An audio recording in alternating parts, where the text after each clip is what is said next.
Gracias, señor presidente.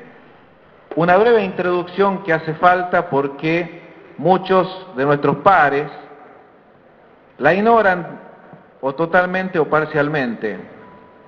La semana pasada, por solicitud de este diputado, fue convocado al bloque el ministro de Infraestructura, Bossetti, con el fin de que nos explicara lo que habíamos tomado conocimiento por la prensa, el tema de la obra denominada del Superdomo a construirse acá en la ciudad capital.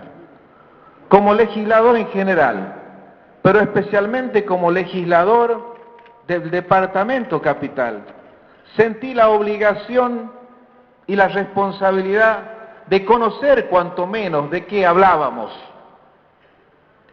Entendía, señor presidente, que no correspondía que nos enteráramos por la prensa, no correspondía políticamente, no correspondía institucionalmente, no correspondía legalmente, y lo convocamos. Sin hacer en el tránsito de toda esa convocatoria, que fue de aproximadamente 15 días, ningún tipo de afirmación por mi parte. Vino el ministro, expuso sobre el tema del transporte y luego, sobre el tema del transporte, para ser justo, durante más de 1 hora y media, y luego, durante una media hora,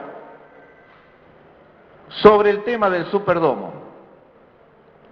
Reconociendo, señor presidente, que no tienen proyecto, que están estudiando el anteproyecto, que el supuesto proyecto original no va a ser el que finalmente se concrete. Al no haber proyecto tampoco hay presupuesto. Y al no haber presupuesto no hay financiamiento acordado. No se trata de una obra que vaya a ser financiada por nación o internacionalmente y que tenga un fin específico y en consecuencia que sería muy bueno que lo aprovecháramos todos los riojanos. Significa, señor presidente, como dato del sentido común, que entonces vamos a tener que tomar fondos que oscilarían entre los 70 y 100 millones de pesos de los fondos generales de la provincia, de los fondos de libre administración, podríamos decirle, o del fondo sojero, que son los mismos fondos que pueden destinarse a otras actividades. En consecuencia, ante la requisitoria nos entregaron estas 3 hojas. Estas 3 hojas que le voy a dejar con una carpeta, señor presidente, y le vamos a dejar a la prensa, donde en 4 o 5 párrafos, hasta de difícil comprensión, se nos dice qué es el Superdomo. Donde nos dicen, señor presidente, cuando se explica, por ejemplo, cuál es la política de Estado, en 5 líneas, que el desarrollo y crecimiento de la ciudad conjuntamente van de la mano con el crecimiento económico y el perfil turístico, en un sector de auge productivo y en un emplazamiento más que privilegiado. Y cuando habla de la idea general del Superdomo, dice, firmado por el ministro, en la idea clásica del diseño de estas tipologías, un edificio público de estas características cobra valor como figura dinámica situada en relación estática al terreno. Esto hace que se convierta en un hito o ícono urbano. Esto, por ende, es más que importante. No lo entienden los ingenieros ni los arquitectos que he consultado en esta materia para, como no soy idóneo, comprender de qué nos estaban hablando. Cuando en la página siguiente, con la firma del técnico respectivo, comienza y dice, partida.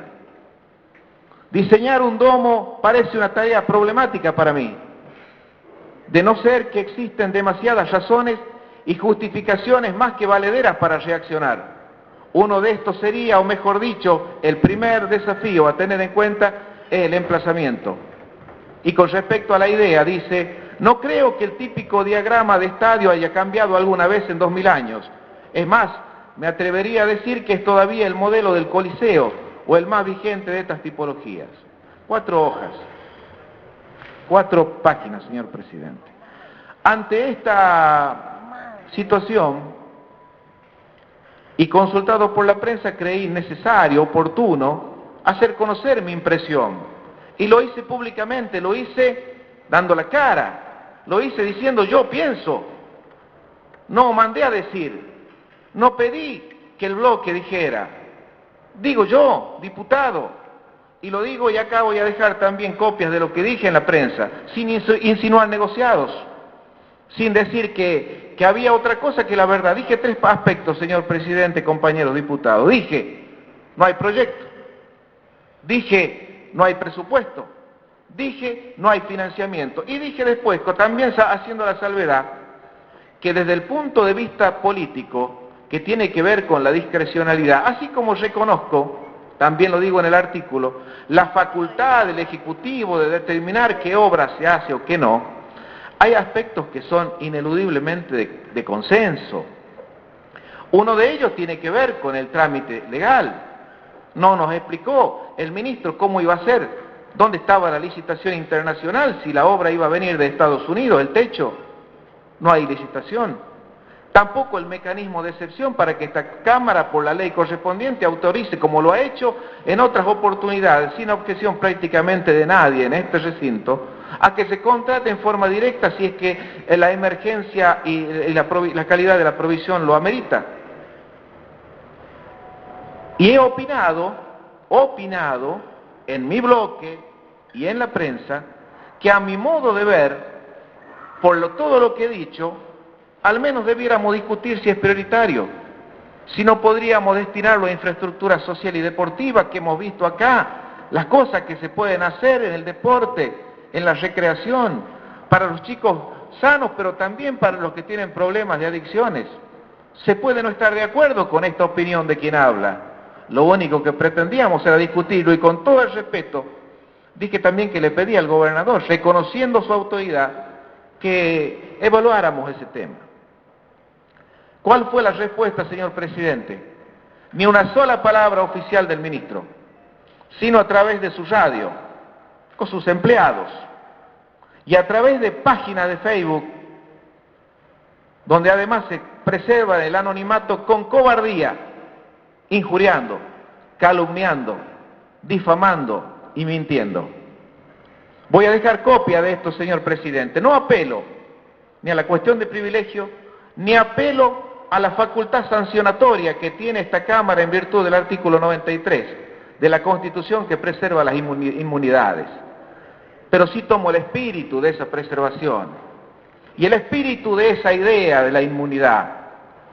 Es la defensa que tiene el legislador para decir lo que piensa, para legislar, para opinar, porque lo que se preserva no son nuestros intereses políticos, no son nuestros negocios privados, no son más que el derecho que tenemos de ejercer la función para el que el pueblo nos puso aquí. En consecuencia, creo, señor presidente, que tengo la obligación de plantearlo, para que quede el antecedente, para que se registre en la versión taquigráfica, para evaluar en el futuro si esto también tiene consecuencias de otra naturaleza. Pero creo que, más allá de lo personal, de lo particular, lo que debe preservar la Cámara y cada diputado cuando le toca es la función, es la jerarquía del que está puesto acá porque la gente decidió que acá estuviera. Creo que eso es lo más importante. No sé si vale la pena porque a mis compañeros les he mostrado las características de este escrito, que habla, nombrándome, pero ellos anónimos, de los muertos vivos, del cruel destino del parásito, del brillo efímero, de la muerte, de la costumbre de arrastrarse. Hace una comparación y pone sin nombrarlo, seguramente pensando en el ministro Bossetti, de los lupunas, unas árboles y unas plantas que crecen en el Amazonas, y dice, dominaban el Amazonia, con sus alturas majestuosas conquistaban el cielo,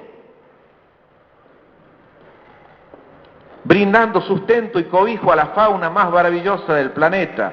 La vida transcurría como fluyen los ríos hacia el océano, todo era pura fuerza, pasión vital, que inspiraba a los mortales, nosotros, a imitar a la naturaleza y su afán de transformar el entorno. Yo, un lupuna, sería un ama y cinta. Tal es el mísero destino del diputado Carlos Luna. ¿Y qué es el ama y cinta? El ama y cinta sueña con ser un majestuoso Lupuna. Jamás lo va a ser. Los Lupuna no necesitan de nadie para crecer. Hunden sus raíces en lo más profundo de la historia. Los ama y cintas, nosotros, apenas saben robar para sobrevivir. Roban, saquean recursos, chupan hasta la última gota de savia. Esta es la respuesta, señor presidente, a una opinión sobre un tema traído a la actividad legislativa. Insisto en este punto. No pretendo comprometer a mis compañeros en este tema. Asumo personalmente las consecuencias que seguramente esto va a tener mediáticamente. No tengo miedo, y si lo tuviera, también tendría que afrontarlo y decirlo, porque lo que está en juego acá y lo único que pretendo es que esto no se siga repitiendo con otros colegas. Porque esto, señor presidente, y acá termino agradeciendo la paciencia de los compañeros diputados, esto es de algún modo un comportamiento que raya lo extorsivo. Esto es decir, si hablas, te pego. Si hablas, no tenés historia. Si hablas, no tenés futuro. Y lo más grave es que además, distorsionando la verdad, yo particularmente, presidente, no estoy dispuesto a tolerarlo, no estoy dispuesto a permitirlo. No solo por mí, sino por lo que circunstancialmente me toca representar. Gracias, señor presidente.